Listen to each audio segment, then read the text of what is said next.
Hello everyone. Today we are going to do our JBT's first chapter of English, Nature of Language. What is language? Discuss the nature and characteristics of language. The basic assumptions about language, definitions of language, definition, concept and characteristics of language.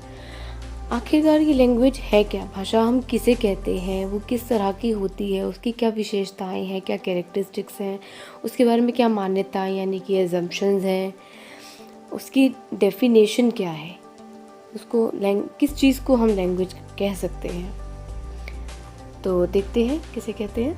Language is the expression of human personality in words.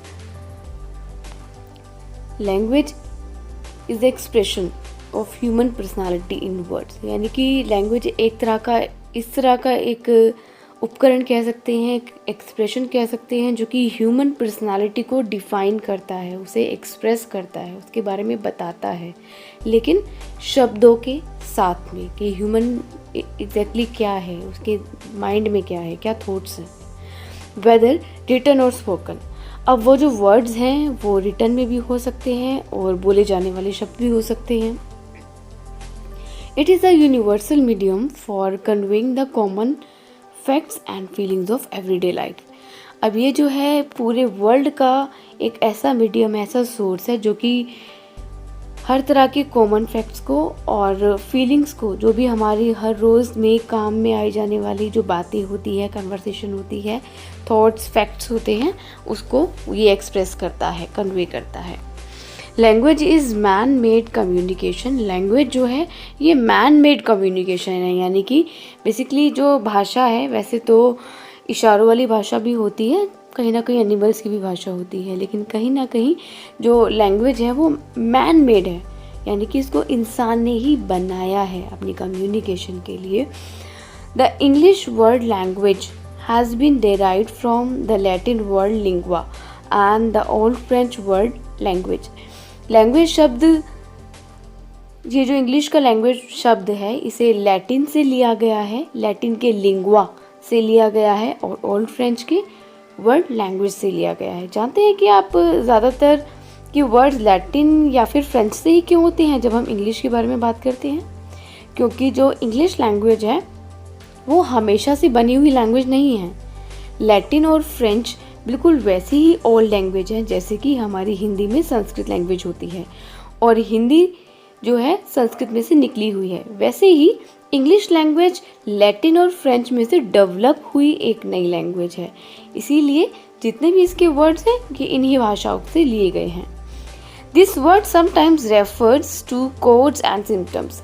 अब ये जो word है language, ये कभी कभार जो है codes और सिस्टम को दिखाता है. जब हम लैटिन में या फ्रेंच में इस वर्ड को देखते हैं, लिंग्वा या लैंग्वेज को, तो ये शब्द जो है सिस्टम्स को दिखाता है, कोड्स को दिखाता है. In this sense language is a system of science. अब इस तरह से हम कह सकते हैं कि जो लैंग्वेज है जिसे कि हम कम्युनिकेशन यानी कि बातचीत के लिए यूज़ करते हैं. Language can be verbal as well as non verbal. Language जो है वो वर्बल यानी कि बोले जाने वाली और ना बोले जाने वाली दोनों ही हो सकती हैं. Non verbal language is also known as body language और साइलेंट लैंग्वेज. जो नॉन वर्बल लैंग्वेज होती है वो हमारी बॉडी की लैंग्वेज, यानी कि जो भी हमारे एक्सप्रेशंस होते हैं, जैसे चल कर, या फिर कई बार जब हम टेंशन में होते हैं तो भी हम चलते हैं, तो वो हमारी एक तरह की बॉडी लैंग्वेज हो गई. हम लोग एक्सप्रेशंस अपने फेस पर देते हैं तो वो हमारी बॉडी लैंग्वेज हो गई है. और साइलेंट लैंग्वेज, जैसे कि अब जो भी हमारे एक्सप्रेशंस हैं, हम लोग बॉडी को मूव भी नहीं कर रहे हैं, लेकिन फिर भी वो कहीं ना कहीं हमारे एक्सप्रेशंस को जाहिर कर देते हैं. और इसे लैंग्वेज ऑफ साइंस इसलिए कहा गया है क्योंकि हर एक वर्ड किसी ना किसी की तरफ इशारा करता है. जैसे कि जब एनिमल वर्ड हम पढ़ते हैं तो हमारे माइंड में जो पिक्चर डेवलप होती है वो किसी ना किसी एनिमल की ही डेवलप हो जाती है. तो इसीलिए लैंग्वेज को सिस्टम ऑफ साइंस कहा गया है. ये जो एनिमल है, ये जो वर्ड्स है, जो शब्द है, ये किसी ना किसी चीज़ की तरफ संकेत करती है, इंडिकेट करती है. आगे देखते हैं. Animals and birds use different kinds of sounds to communicate with one another. जो एनिमल्स और बर्ड्स होते हैं वो अलग तरह से उनकी साउंड्स होती हैं, लैंग्वेज होती है एक दूसरे से बात करने के लिए. This is non verbal language. अब ये जो है एक तरह की नॉन वर्बल लैंग्वेज से कहा जाता है। We can use our gestures and other signs for expressing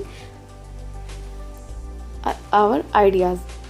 हम लोग जो है अपने जेस्चर यानी कि हाव भावों को और signs of expressing our ideas, कुछ इस तरीके के हम लोग इशारे दिखाते हैं जिससे कि हम लोग अपने आइडियाज़, अपने विचारों को शो कर सकते हैं, दिखा सकते हैं, समझा सकते हैं। This is also non verbal language. इसे भी नॉन वर्बल लैंग्वेज में ही गिना जाता है।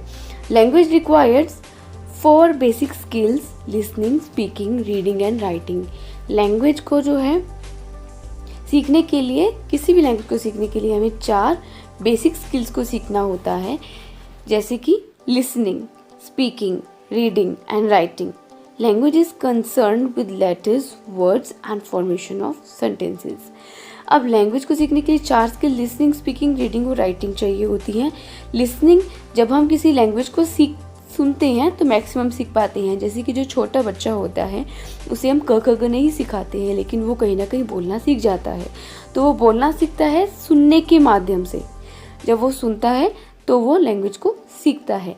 जब वो स्पीक करता है तो वो उसको कंफर्म करता है कि जो मैंने सुना है और मैं उसको बोलता हूँ तो वैसे ही वो शब्द जो है उसे चीज़ को जो है, या फिर मैं किसी चीज़ को जब मैं मनवाना चाहता हूँ तो मैं मनवा सकता हूँ। रीडिंग, जब हम लैंग्वेज को रीड करते हैं तो हम उसे कहीं ना कहीं लिख पाने में ज़्यादा एबल हो पाते हैं, ज़्यादा हम उसके अंदर अपनी समर्थता दिखा पाते हैं। Language is concern with letters, words and formation of sentences. Language का जो एक मेन कंसर्न होता है, जो जुड़ाव होता है, वो शब्दों के साथ होता है। सेंटेंस किस तरह से फॉर्म हुए हैं उसके साथ में होता है। हम देखिए शब्द तो नए नए सीखते हैं, लेकिन जब हम उन शब्दों को एक नई माला के साथ पिराते हैं तो एक नया सेंटेंस और एक नया एक्सप्रेशन उसी के साथ बन जाता है। Some definitions of language. Languages की कुछ डेफिनेशंस देखते हैं। Different linguistics and scholars have defined language in various ways. जो अलग अलग तरह के स्कॉलर्स हैं वो लैंग्वेज को अलग अलग तरीक़ों से, अपने तरीक़ों से डिफाइन करते हैं। Some of the definitions of language are given below. According to Britannica Encyclopedia, language is a system of conventional spoken or written symbols used by people in a shared culture or communicate with each other. जो Britannica encyclopedia है उनके अनुसार language जो है conventional spoken या written symbols का एक system होता है। कन्वेंशनल यानी कि जो बहुत ही लंबे समय से, बहुत ही पुराने टाइमिंग से चले आ रहा है, उसी से बना हुआ एक सिस्टम है सिंबल्स का, और जिसको कि लोग यूज़ करते हैं, शेयर करते हैं in a shared culture to communicate with each other. मतलब एक तरह का शेयर्ड कल्चर आ जाता है एक दूसरे से कम्युनिकेट करने का। देखिए जब हम बात करते हैं प्रिमिटिव एज की, यानी कि जब आदिकाल था, तब लोगों के पास कोई भी रिटन लैंग्वेज नहीं थी, लेकिन धीरे धीरे उन्होंने अपनी एक लैंग्वेज को बना लिया और उसी को जब उन्होंने दूसरों के साथ कम्युनिकेट किया तो वो लैंग्वेज जो है कल्चर की फॉर्म में और भी ज़्यादा फैलती गई और भी ज़्यादा इम्पार्ट हो गई। तो इसी को जो है शेयर्ड कल्चर कहा जाता है कम्युनिकेशन का। According to Ben Jonson, language most shows a man speak that I may see thee. Language एक इंसान को दिखाती है जो कि ये बताती है आई मे सी दी, जो भी मैं देखा है, जो भी वो अंदर से सोचता है वही वो उसे एक्सप्रेस करता है। According to Plato, ideas and feelings are the realization, but when these are revealed through the mouth is known as language. जो आइडियाज़ और फीलिंग्स होते हैं वो जो है महसूस किए जा सकते हैं, लेकिन वो दिखाई तब देते हैं जब वो मुंह के द्वारा बोले जाते हैं, दिखाए जाते हैं, जिसको कि हम भाषा कहते हैं। अब देखिए इस प्लेटो की जो डेफिनेशन है उससे हम ये कह सकते हैं जो भी भाषा है वो आइडियाज़ और फीलिंग्स के बगैर उसका कोई भी इम्पोर्टेंस नहीं है, क्योंकि जब तक आपके माइंड में कोई आइडियाज़ या फीलिंग्स नहीं होंगे, थॉट्स नहीं होंगे, तो आपको लैंग्वेज आते हुए भी आप कुछ बोल नहीं सकते हैं। आगे देखिए, according to John Dewey, language exist only when it is listen to as well as spoken. Language का एग्जिस्टेंस, लैंग्वेज तभी तक है जब तक कि उसे बोला जाता है और साथ ही साथ में सुना भी जाता है। The hearer is an indispensable partner. जो हियरर होता है, जो सुनने वाला होता है, वो भी जो है ना पूरी अनिवार्यता के साथ, यानी कि उसको हम इग्नोर नहीं कर सकते हैं, वो भी एक पार्टनर होता है लैंग्वेज का ही। Louis H Gray believes that a language may be said to be any means of expressing emotional or mental conceptions by any living being whatsoever, and of communicating them to or receiving them from other living beings.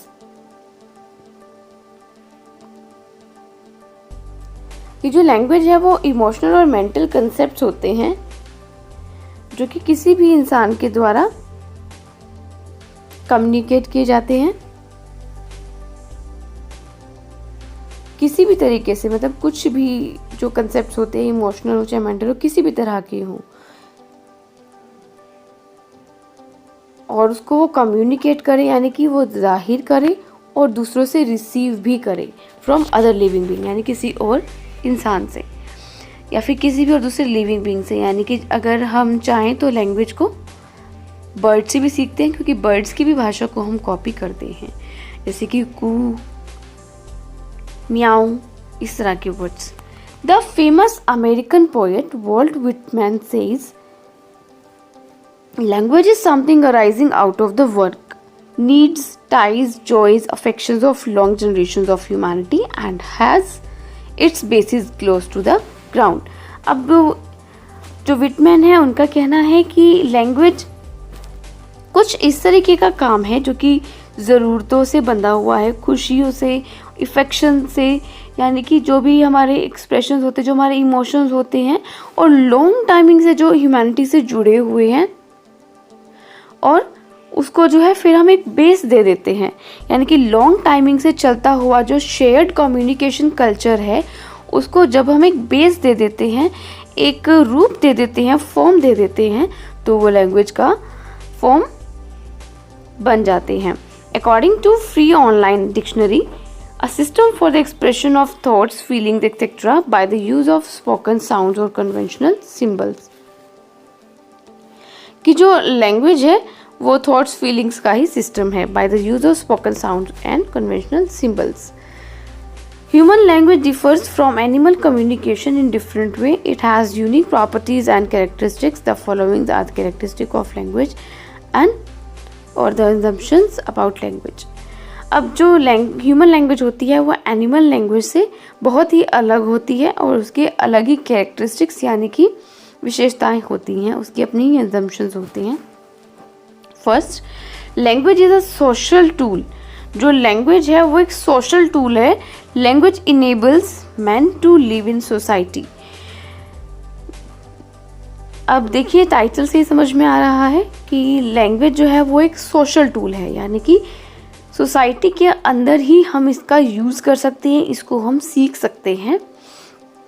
और language जो है वो एक आदमी को society के अंदर, समाज में जीने लायक बनाती है, क्योंकि हम उसी से जो है कम्युनिकेट करते हैं, एक दूसरे को समझ पाते हैं, एक दूसरे को अपनी ज़रूरत बता पाते हैं और समझा भी पाते हैं। If a person lives alone in a jungle, अगर एक पर्सन अकेला जंगल में रहे, ही डजंट नीड लैंग्वेज, उसको लैंग्वेज की कोई भी ज़रूरत नहीं है। But for living in society, language is tool of communication. लेकिन अगर आप सोसाइटी में जी रहे हैं तो आपको कम्युनिकेशन की ज़रूरत है। It is true that there can be communication even without language. ये बात भी सच है कि कम्युनिकेशन लैंग्वेज के बिना भी कम्युनिकेट किया जा सकता है। We can convey our meaning through sound, gestures, etc. But communication is one of the main features of language. It enables us to communicate our ideas, desires to others. With the help of language, we can communicate with people in our culture or with people in other culture. अब ये कह रहे हैं कि जो language के बिना भी हम लोग कम्युनिकेट कर सकते हैं, एक दूसरे से अपने आइडियाज़ और डिज़ायर्स को एक्सप्रेस कर सकते हैं, लेकिन जो लैंग्वेज होती है वो हमें जो है दूसरे कल्चर से, अपनी जगह से हटकर और दूसरे लोगों के साथ भी कम्युनिकेट करने का एक मौका देती है। हम किसी से भी बात कर सकते हैं। जब दूसरे भी वही साइंस जानते हैं तो एक दूसरे के साथ कम्युनिकेट करना बहुत ही ज़्यादा इजी हो जाता है और हम बहुत ही वास्ट वे में अपने कल्चर को स्टोर कर सकते हैं। यानी कि जो कुछ भी हम सीखते हैं, जो कुछ भी हम नया सीखते हैं, हम लैंग्वेज के थ्रू स्टोर मैक्सिमम कर सकते हैं। Language is a system. Language is complex thing, it has complex system like human body. Language जो है काफ़ी कॉम्प्लेक्स सिस्टम है, बिल्कुल वैसे ही जैसे कि एक ह्यूमन बॉडी। देखने में तो काफ़ी इजी लगती है कि एक इंसान है, बोलता जागता इंसान है, 2 हाथ हैं, 2 पैर हैं, लेकिन उसका एक बहुत कॉम्प्लेक्स सिस्टम है। जैसे कि हमारी बॉडी के अंदर का सिस्टम समझना बहुत ही डिफ़िकल्ट होता है। डॉक्टर्स को भी 5 इयर्स का कोर्स हो जाता है MBBS का, और उससे पहले भी उन्हें बहुत स्टडी करना होता है। और उसके बाद भी एक्सपीरियंसेस होने के बाद भी, यानी कि सालों के एक्सपीरियंसेस के बाद भी हम लोग उतना नहीं जान पाते हैं, फिर कोई भी डॉक्टर या साइंटिस्ट उतना नहीं जान पाता है जितना कि ह्यूमन बॉडी में एक रियलिटी होती है। Our body works through different organs such as heart, brain, lungs, etc. In the same way, the system of language works through different parts like words, sounds, structures, etc. Within system of language, there are various linguistic levels. The most basic part of language's system is the sound. The next level is that of words. After the words, the next level is the meaning. अब ये कह रहे हैं कि हमारी body की ही तरह जो है लैंग्वेज के भी पार्ट्स होते हैं, और उनको समझने के लिए डिफरेंट लेवल्स को हमें फेस करना होता है। जैसे कि पहला बेसिक लेवल उन्होंने कहा साउंड, और साउंड के बाद में वर्ड्स। हम वर्ड्स को तभी समझ पाते हैं जब हमें साउंड का पता होता है। जैसे कि जब हम छोटा बच्चा होता है तो उसे ABCD सिखाते हैं, तो बच्चा सीखता है अ, ब, स। तो इस तरीके से जो है वो साउंड को समझते हैं और फिर साउंड से एक वर्ड को डिफाइन करते हैं। जैसे कि बेसिक, ब, अ, सी, इक। तो बच्चा जो है उस साउंड्स के थ्रू एक वर्ड को बनाता है, और वर्ड्स के बाद में सेंटेंसेस को, और वर्ड्स का मीनिंग समझ के फिर उसके बाद सेंटेंसेस को बना सकता है। Language is dynamic. लैंग्वेज जो है वो डायनामिक है, यानी कि लैंग्वेज को जो है हम लोग स्थगित नहीं कर सकते हैं, उसे स्टॉप नहीं कर सकते हैं। लैंग्वेज बदलने वाला सिस्टम है, यानी कि ये सोसाइटी के साथ हर रोज़ यूज़ होने के साथ ही इसके अंदर चेंजिंग्स आते हैं। जैसे कि अब हमें पता है कि कहीं ना कहीं हमारी हिंदी भाषा के अंदर न्यू वर्ड्स इंग्लिश के काफ़ी हद तक जुड़ते जा रहे हैं। जैसे कि कंप्यूटर एक इंग्लिश वर्ड है, लेकिन समय के साथ, टाइम के साथ हम इसी को डायरेक्ट हिंदी के अंदर यूज़ करते हैं। तो लैंग्वेज डायनामिक है, लैंग्वेज चेंज होती रहती है, इसका जो स्वरूप है, जो फॉर्म है, वो चेंज हो जाता है। Language is not something static और dead, it is continuously changing and developing as people of different cultures, states, countries interact with each other. They acquire new words which become a part of their language. Sometimes some words become outdated and we discard them. अब हमारे cultures के साथ ही, और जैसे जैसे हम एक दूसरे के साथ इंटरेक्ट करते हैं, उसी के साथ में जो है लैंग्वेज का स्वरूप भी चेंज होता रहता है। हम लोग न्यू वर्ड्स को एक्वायर करते हैं, यानी कि उन्हें समझते हैं, अपनी भाषा के अंदर ढालते हैं, और जो वर्ड्स होते हैं डेली यूज़ में आते जाते हैं, हमारी डेली लैंग्वेज के अंदर जो इंक्लूड हो जाते हैं, वही हमारी भाषा का हिस्सा भी बन जाते हैं। और कुछ एक वर्ड जो है वो आउटडेटेड हो जाते हैं, जैसे कि जिन वर्ड्स को हम यूज़ ही नहीं करते हैं उसको हम डिस्कार्ड कर देते हैं, उसे हम बेसिकली फेंक देते हैं, साइड में कर देते हैं, वो हमारी भाषा से कट डाउन हो जाते हैं। ऑन द अदर हैंड, दूसरी अगर जगह पर हम देखें, new words are added to the language, और नए वर्ड्स लैंग्वेज में जुड़ जाते हैं। Sometimes words change their meanings, और कभी कभी जो वर्ड्स हैं वो अपने मीनिंग्स भी चेंज कर लेते हैं। A word which meant something 100 years ago may perhaps have a new or slightly different meaning today. जो 100 साल एक पहले तक जिन वर्ड्स का जो मीनिंग हुआ करता था, आज कुछ एक जो वर्ड्स हैं वही वाले वर्ड्स जिनका मान लीजिए, जैसे कि अभी एक कुछ पुराने वर्ड्स मुझे याद नहीं है, लेकिन जैसे कि मान लीजिए चेंज का मीनिंग आज हमें पता है कि इसका मीनिंग होता है बदला हुआ कुछ, लेकिन पहले चेंज का मीनिंग क्या हुआ करता था? मान लीजिए कि पहले चेंज का मीनिंग कुछ भी, जैसे कि पानी हुआ करता था, कि पानी को पहले चेंज कहा करते थे, लेकिन ग्रेजुअली उसका स्वरूप जो है, मीनिंग जो है वो चेंज हो गया, यूज़ करने के साथ ही उसका जो मीनिंग है वो बदल ना हो गया। ठीक है, तो इस तरीके से जस्ट ही मैंने एग्जाम्पल दिया, और ये रियल नहीं है, बट ऐसे बहुत सारे वर्ड्स हैं जो कि टाइम के साथ साथ में अपना मीनिंग भी चेंज कर लेते हैं। A language of communication is always dynamic. तो इस तरह से जो लैंग्वेज ऑफ कम्युनिकेशन है, जो बातचीत करने वाली लैंग्वेज होती है, वो हमेशा डायनामिक रहती है। इट कीप्स इवॉल्विंग, ये हमेशा अपने अंदर निरंतर चेंज लाती रहती है।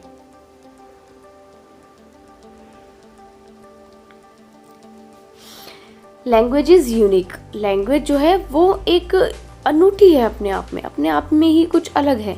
There are different languages in the world, world में बहुत सारी लैंग्वेजेस है। Each language is unique and follows a different pattern और स्ट्रक्चर, और हर एक लैंग्वेज का अपना ही एक यूनिक पैटर्न और स्ट्रक्चर होता है।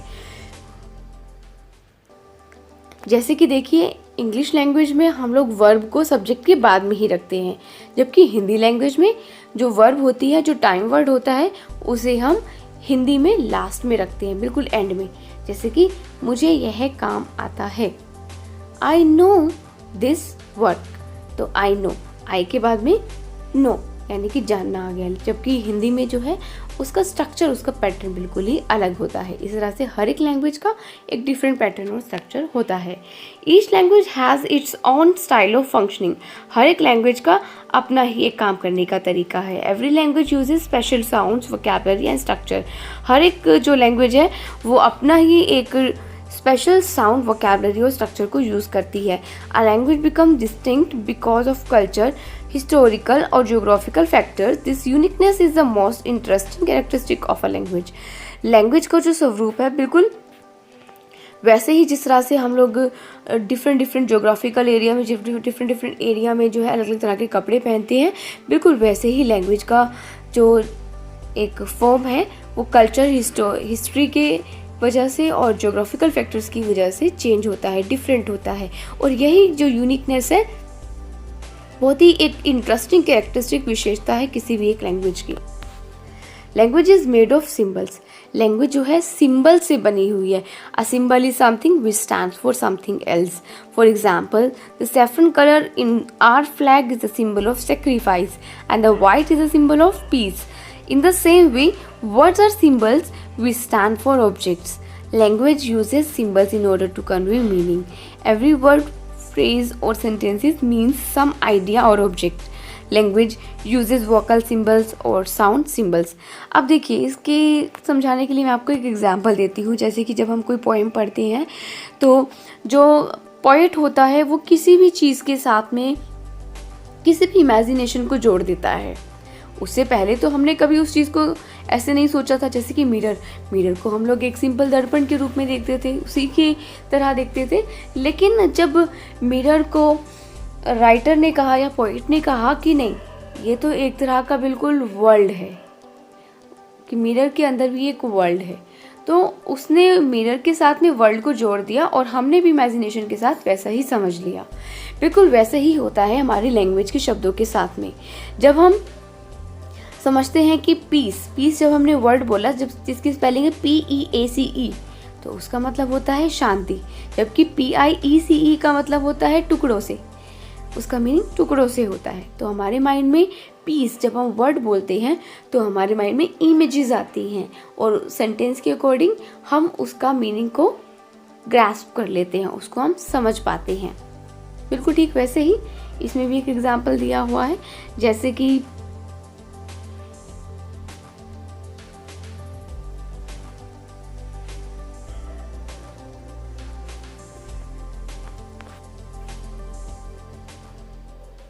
सैफरन कलर जो फ्लैग में होता है उसको हम सेक्रीफाइस के सिंबल के रूप में देखते हैं, और वाइट को हम पीस के फॉर्म में देखते हैं। Language uses vocal symbols and sound symbol. Language में जो है वोकल सिंबल्स और साउंड सिंबल होते हैं। जैसे कि A फॉर एप्पल, ए जो ए है, जो ए वर्ड है, जो दिखने में दिखता है ए, जो जैसे कि भी ए पर्सन लिखा हुआ है, ए पर्सन ए, तो इस ए को हम लोग ए ही बोलते हैं। साउंड हमने इस जो पिक्चर है, ये जो ए की जो पिक्चर है, इसको हमने एक साउंड दे दी कि इसको हमने ए ही बोलना है, ब नहीं बोलना। ठीक है, अगर हम इसी शब्द, इसी वाले साइन को अगर हम ब बोलना सिखाया गया होता तो हम इसे आज ब ही बोलते। Language is a means of communication. Language जो है वो कम्युनिकेशन का एक साधन है, यानी कि इसको हम बातचीत के लिए यूज़ करते हैं। Language is very important means of communication between human beings. Language जो है बहुत ही इम्पॉर्टेंट हिस्सा है ह्यूमन बींग्स के कम्युनिकेशन का।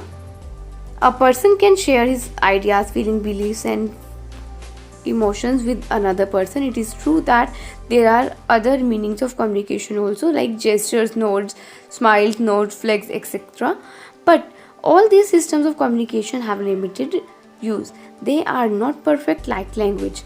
Language is so important that it is difficult to think of a society without language. It gives shape of people's thoughts. It guides and controls their entire activity. It is center of civilization. देखिए, अब ये हम पहले ही कर चुके हैं कि जो लैंग्वेज है वो एक पर्सन को हेल्प करती है उसकी आइडियाज़, फीलिंग्स को शेयर करने में।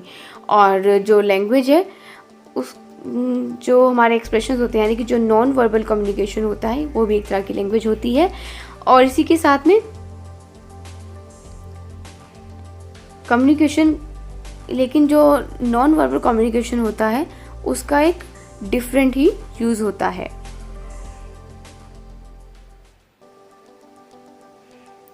और हम बिना लैंग्वेज के एक सोसाइटी के बारे में हम लोग जो है इमेजिन नहीं कर सकते हैं, उसके बारे में हम सोच नहीं सकते हैं, क्योंकि लोगों की थॉट्स को एक शेप देती है हमारे माइंड में। हम कुछ ड्रीम पिक्चर्स हमारे माइंड में जो आते हैं उसको एक शेप दे देती है ताकि हम दूसरों को इसके साथ कन्वे कर पाएँ। इट गाइड्स, ये कंट्रोल करती है देयर एंटायर एक्टिविटी। हमारी एक जो पूरी एक्टिविटी होती है उसे चेंज कर देती है, उसको बहुत ही सुलझा हुआ बना देती है, हमें सिविलाइज बना देती है, हमें सभ्य बनाती है। जैसे कि मान लीजिए कि एक पर्सन है, उसने एक फिलोसफी को जो है फॉर्म किया, एक फिलोसफी उसने बना ली कि अगर हम सच बोलेंगे तो ये हमारे लिए काफ़ी फ़ायदेमंद है, हमें जो है बहुत सारी उलझनों का सामना नहीं करना पड़ेगा।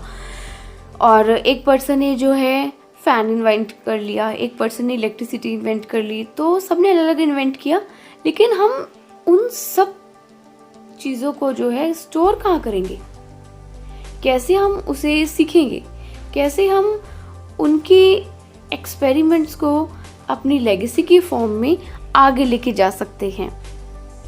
उसको आगे लेके जाने के लिए भी हमें लैंग्वेज की ज़रूरत होती है। जैसे कि अब आज हम पढ़ाई करते हैं, स्कूल जाते हैं, बुक्स को पढ़ते हैं, तो बुक्स और जो एजुकेशन के जितने भी सोर्सेज होते हैं वो उन सभी एक्सपेरिमेंट्स का एसेंस होते हैं, यानी कि बहुत ही जो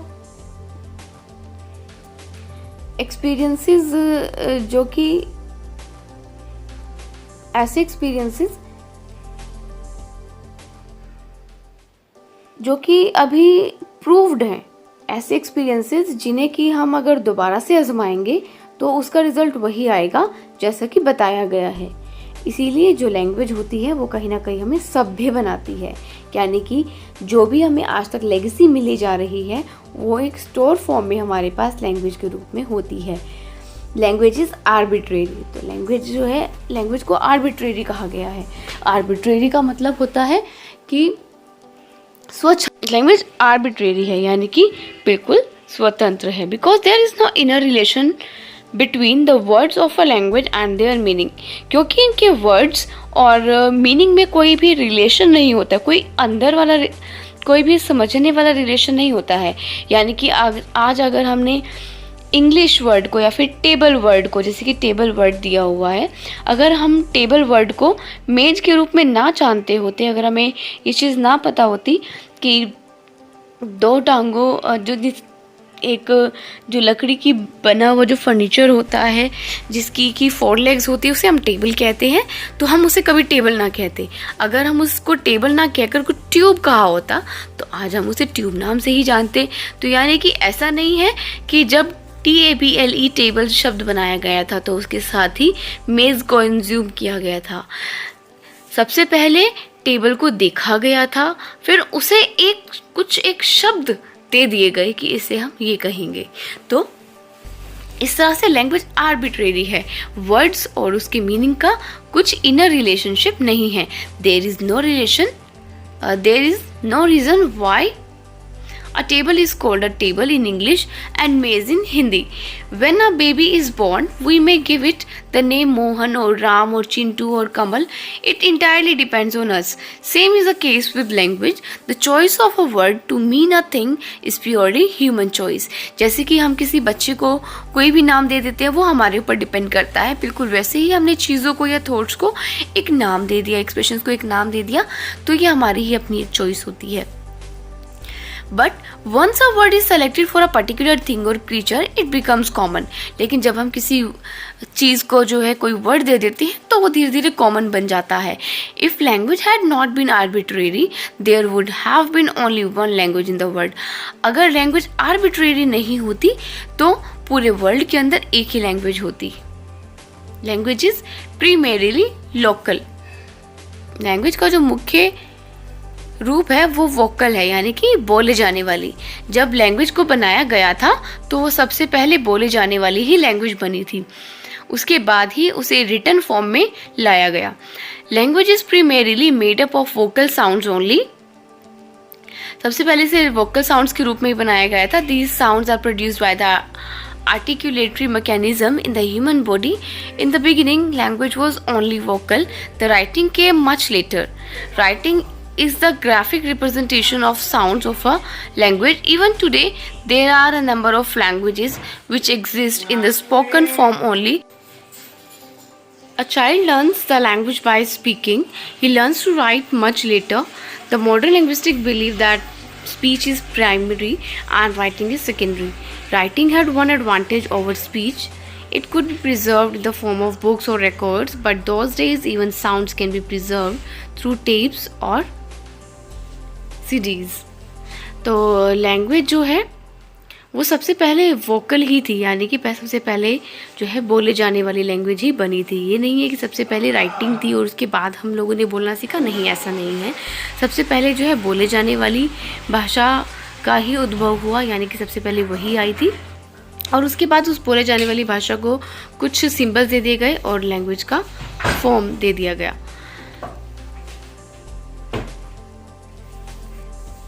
जिस तरह से हम एक छोटा बच्चा होता है, ये एग्जाम्पल मैंने आपको पहले भी दिया है कि जैसे एक छोटा बच्चा होता है वो सबसे पहले बोलता है, बोलना सीखता है, उसके बाद में उसके कहीं बाद में वो जो है लिखना सीखता है.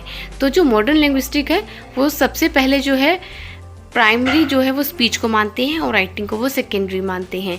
अब कुछ एक लैंग्वेजेस जैसे कि हरियाणवी लैंग्वेज एक तरह की बोले जाने वाली लैंग्वेज है, इसका कोई मौखिक रूप नहीं है.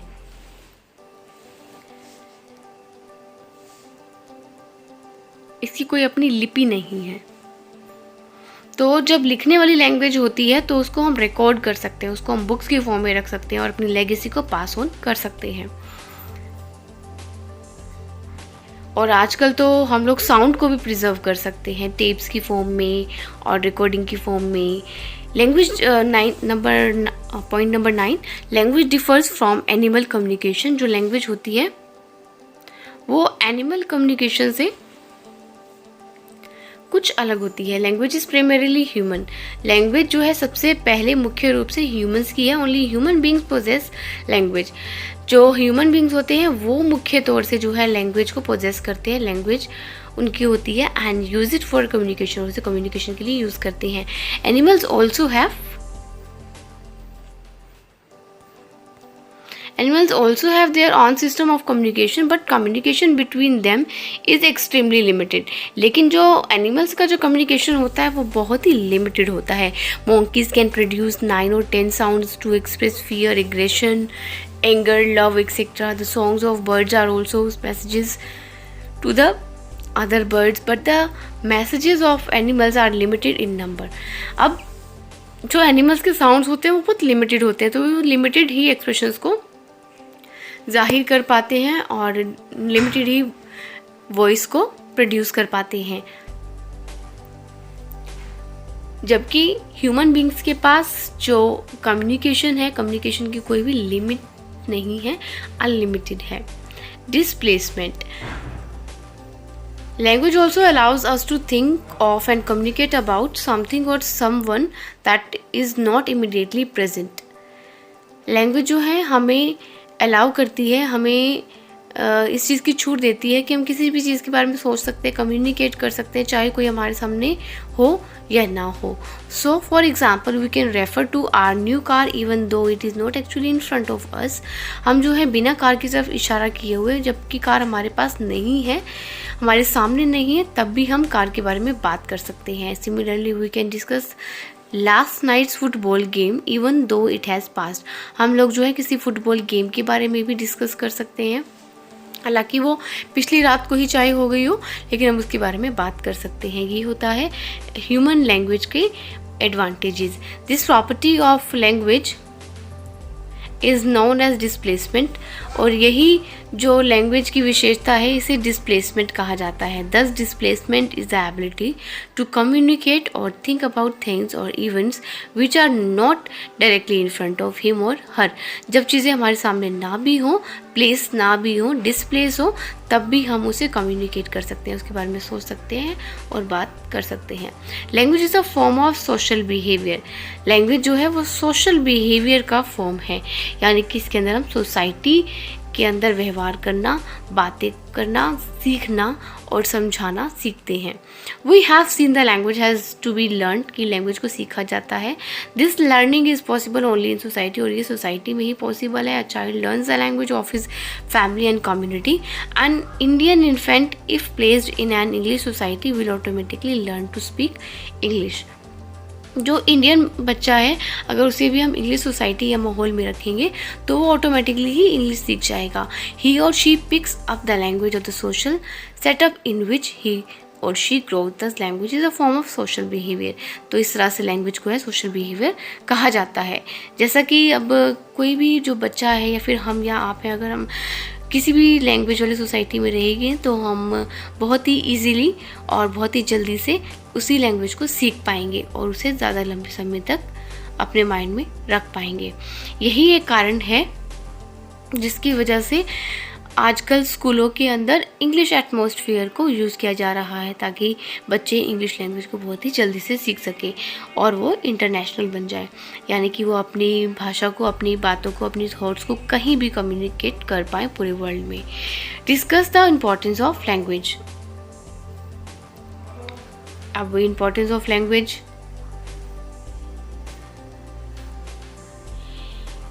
ईजी सोशल कॉन्टैक्ट, यानी कि ईजिली हम सोसाइटी के अंदर कॉन्टैक्ट कर सकते हैं, अपनी बातों को जाहिर कर सकते हैं, इमोशंस और एक्सप्रेशंस को. कल्चर कैरियर, यानी कि कल्चर को जो है एक लेगेसी, एक कल्चर से दूसरे कल्चर में आइडियाज़ को एक्सप्रेस करता है और कल्चर्स को एक्सचेंज करता है. कल्चर्स एक्सचेंज होते हैं. लैंग्वेज जो है एक बहुत ही ईजी मीडियम है जिससे कि हम कल्चर या फिर किसी भी एजुकेशन को, नॉलेज को आपस में एक्सचेंज कर सकते हैं. ईजी कन्वेंस ऑफ आइडियाज़, तो आइडियाज़ को हम उससे जो है ईजीली कन्विंस कर सकते हैं, बहुत ही ईजी तरीके से हम जाहिर कर सकते हैं, चाहे चीज़ें हमारे सामने भी ना हो, डिस्प्लेस हों, तब भी. डेवलप पर्सनालिटी, ये पर्सनालिटी को डेवलप करते हैं, हमारी थॉट्स को बताते हैं, तो हमारी पर्सनालिटी को दिखाते हैं कि हम अंदर से क्या हैं, हम लोग क्या सोचते हैं या हमें क्या क्या चीज़ें पता हैं. मॉरल डेवलपमेंट, लैंग्वेज से जो है मॉरल डेवलपमेंट होता है, क्योंकि हम एक इंसान में सभी खूबियाँ नहीं हो सकती हैं. हम बहुत सारे अपने संस्कार, अपने कल्चर, अपने थॉट्स, ट्रेडिशंस को लैंग्वेज के मीडियम से ही सीखते हैं. हम बताते हैं कि किस तरह से हमारे पूर्वजों ने क्या किया, क्या सीखा, और वही हम आगे उसको पास ऑन करते हैं. ग्लोबल कम्युनिकेशन यानी कि हम पूरे वर्ल्ड में कहीं भी कम्युनिकेट कर सकते हैं. जैसे कि अब इंग्लिश लैंग्वेज जो है वो वर्ल्ड वाइड है, हम कहीं भी वर्ल्ड में यूज़ कर सकते हैं, कहीं किसी से भी कैसे भी कम्युनिकेट उससे कर सकते हैं. अब इम्पोर्टेंस और स्कोप ऑफ इंग्लिश लैंग्वेज देखिए कि इम्पोर्टेंस क्या है. इम्पोर्टेंस जैसे कि इंग्लिश इज़ यूनिफाइंग फोर्स, कि इंग्लिश जैसे कि एक यूनिफाइंग यानी कि जोड़ने वाला फोर्स है. अब वैसे तो देखिए हर एक एरिया में अलग अलग लैंग्वेजेस हैं. अब हरियाणा के अंदर हरियाणवी है, पंजाब में पंजाबी है, और साउथ में जो है साउथ इंडियन लैंग्वेज है, तेलुगु है, और हमारे देश में तो बहुत ही सारी लैंग्वेजेस हैं, कहीं हर जगह पे अलग अलग लैंग्वेजेस बोली जाती हैं। राजस्थान में राजस्थानी बोली जाती है, बिहार में भोजपुरी लैंग्वेज बोली जाती है, तो बहुत सारी लैंग्वेजेस हैं। लेकिन अगर हमें पूरे वर्ल्ड को जोड़ना है तो इंग्लिश लैंग्वेज एक ऐसी लैंग्वेज है जो कि पूरे वर्ल्ड को जोड़ती है। English has open to us a vast literature. English का जो लिटरेचर है वो भी काफ़ी वास्ट है, और इसी की जैसे कि अब हम शेक्सपियर को याद करते हैं, तो शेक्सपियर को इतनी ज़्यादा इम्पोर्टेंस क्यों दी गई है? वो इसीलिए दी गई है क्योंकि जब इंग्लिश एक न्यू बॉर्न लैंग्वेज थी, तब शेक्सपियर ने इंग्लिश में बहुत सारे शब्दों का इजाफा किया था। उसने लैटिन से और फ्रेंच से डायरेक्ट फ्रेजेस को, डायरेक्ट इडियम्स को इंग्लिश लैंग्वेज के साथ ही जोड़ दिया, और बहुत सारे वाइड लिटरेचर को उसने बनाया, लिखा, और ऐसा लिटरेचर लिखा जो कि यूनिवर्सल है। उसके थॉट्स, उसके आइडियाज़ इस तरह के थे कि उन्हें हम आज भी याद करते हैं। वो आज भी हमारी किसी भी प्रॉब्लम को सॉल्व करने में हमारी हेल्प करते हैं। आगे देखिए, अ लिंक लैंग्वेज। लैंग्वेज जो है लिंक होता है डिफरेंट स्टेट्स ऑफ, जैसे अब पूरे इंडिया में अगर हम हिंदी यूज़ करते हैं तो ये एक लिंक का काम करता है, हमें जोड़ने का काम करता है। अलग अलग जो रीजन्स हैं, यानी कि जो भी क्षेत्र हैं, उनमें जो अलग अलग हमारे विवादास्पद यानी कि डिफरेंट जो थॉट्स हैं उसको एक बनाने में हेल्प करता है। जैसे कि अब आपको पता है कि हर एक कल्चर में उनके अपने ही डिफरेंट साहित्य हैं, अपने ही डिफरेंट लिटरेचर है, या फिर पवित्र ग्रंथ हम कह सकते हैं, स्क्रिप्चर्स हम कह सकते हैं, तो वो उन सब के अलग अलग है। लेकिन आखिरकार उनमें कॉमन क्या है? किसी भी लिटरेचर में या फिर किसी भी पवित्र ग्रंथ में, किसी भी कल्चर के अलग अलग ग्रंथों में जो कॉमन चीज़ें हैं वो क्या है, वो आज हम जानते हैं, क्योंकि हमारे पास एक कॉमन लैंग्वेज है। तो ये इस तरह से एक लिंक का काम करता है।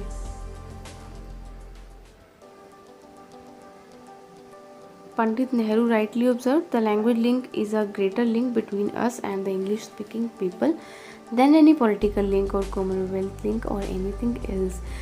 अब पंडित नेहरू जी का कहना था कि लैंग्वेज जो है वो एक ऐसा मीडियम है जो कि इंग्लिश बोलने वाले लोगों में और हमारे बीच में एक बहुत ही गहरे लिंक का काम करता है, जोड़ने का काम करता है, बजाय भी किसी राजनीतिक या फिर कॉमनवेल्थ लिंक या कोई भी और बड़े राजनीतिक ग्रुप के कंपैरेटिवली जो भाषा है वो हमें जोड़ने का सबसे गहरा काम करती है। It is so because we can see how their thoughts are functioning, क्योंकि इस तरह से हम देख पाते हैं कि उनके जो थॉट्स हैं, जो विचार हैं, वो किस तरह से काम करते हैं, much more then in any other European languages.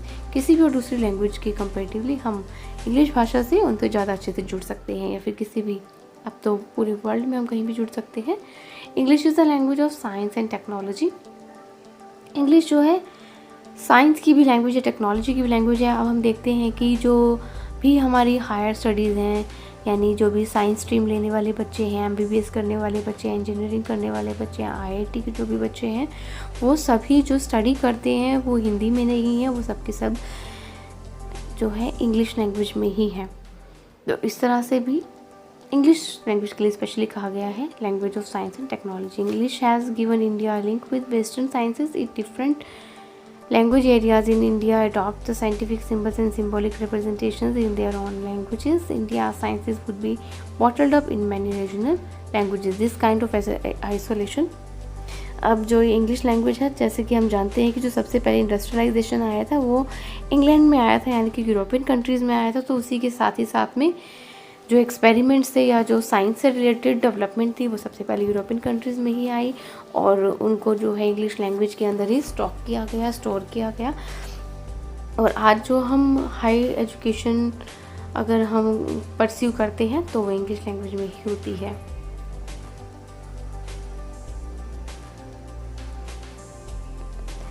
In that case, whatever we might say or do in India, scientific knowledge is not so well spread among the people and it is not very much advanced either. अब India में अगर हम देखा जाए तो scientific knowledge जो है बहुत ही ज़्यादा स्प्रेड नहीं हुई है, स्प्रेड यानी कि बहुत ज़्यादा फैल नहीं पाई है। रीज़न यही है कि जो इंडियन लैंग्वेज है वो लोगों को बहुत कम पता है। और ये बहुत ही ज़्यादा डेवलप भी नहीं हो पाई है। Check the flow of scientific knowledge from the west is to dwarf the technical progress of India and has an adverse effect on industrial tempo of our country. अब ये जो टेक्निकल प्रोग्रेस जो कि इंडिया में थोड़ी कम रूप में हो पाई, उसका जो है एक विपरीत प्रभाव भी हमारी इंडस्ट्रियल ग्रोथ पर देखने को मिलता है। The Indian science Congress association has also express the opinion of the language commission that progressive replacement of English by Hindi in the field of scientific education and research in India is likely to affect seriously the industrial scientific advancement of country. The association considered English indispensable as a medium of scientific education. इस तरह से जो हमारी Indian association है, Indian Congress association, उन्होंने express किया कि जो इंग्लिश की जो बहुत ही अनिवार्यता है उसके बारे में उन्होंने एक्सप्रेस किया है। Indian literature is rich and inspiring. जो इंडियन लिटरेचर है वो बहुत ही ज़्यादा रिच है और इंस्पायरिंग है, यानी कि उसमें गहराई बहुत ही ज़्यादा है। हर तरह के उसके अंदर आपको फील्ड देखने को मिलते हैं, हर तरह के क्षेत्रों से जुड़ी हुई उसमें ज्ञान आपको देखने को मिलेगा और इंस्पिरेशनल लिटरेचर भी बहुत ज़्यादा है। English has the most developed literature, the most flexible usage and the fastest expanding vocabulary in the entire history of civilization. There hasn't another language in which so much was ever written. अब ये इकलौती ऐसी language है जिसके अंदर बहुत ही ज़्यादा लिखा गया है, जिसकी एंटायर हिस्ट्री जो है वो सभ्यता से जुड़ी हुई है, ऐसी और किसी भी लैंग्वेज ने अभी तक नहीं किया है।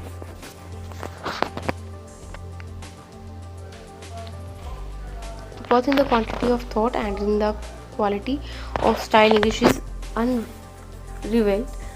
English literature contains some of the finest utterances of life and conduct. It was through English that Milton tried to assert eternal providence. Darwin expounded his theory of evolution. Mill preached the gospel of liberty. Carroll and Ruskin attacked capitalism. Shaw spoke of socialism and Wells Shaw, मतलब जो भी बड़े बड़े हमारे philosopher रहे हैं, scientist रहे हैं या फिर लिटरेचर से जुड़े हुए लोग रहे हैं, उन्होंने इसी भाषा का ही यूज़ करके और अपने थॉट्स को एक्सप्रेस किया। तो इस तरह से जो इंग्लिश लैंग्वेज है वो एक तरह का ट्रेजर हाउस है, खजाना है इंस्पिरेशन का। English is the language of trade and industry. English जो लैंग्वेज है वो इंडस्ट्रियल लैंग्वेज भी है, साइंटिफिक लैंग्वेज भी है। लोगों को मैक्सिमम काम जो है इससे मिल पाता है। English is a highly expressive language. English सबसे ज़्यादा एक्सप्रेस की जाने वाली लैंग्वेज जिसमें हम मैक्सिमम फीलिंग्स और इमोशंस को एक्सप्रेस कर सकते हैं। इसमें टेक्नोलॉजिकल टर्म्स भी सबसे ज़्यादा हैं, साइंटिफिक टर्म्स भी सबसे ज़्यादा आपको सीखने को मिलती है। English is a library language. English जो है लाइब्रेरी लैंग्वेज भी है, क्योंकि इस लैंग्वेज से जो है बहुत ही ज़्यादा मात्रा में अलग अलग क्षेत्रों से जुड़े हुए ज्ञान के साहित्य या बुक्स को आप पढ़ सकते हैं। The use of English in a regular and boundless way is desirable as it is the only language through which maximum knowledge can be imparted to student. और इसी भाषा के माध्यम से हम स्टूडेंट को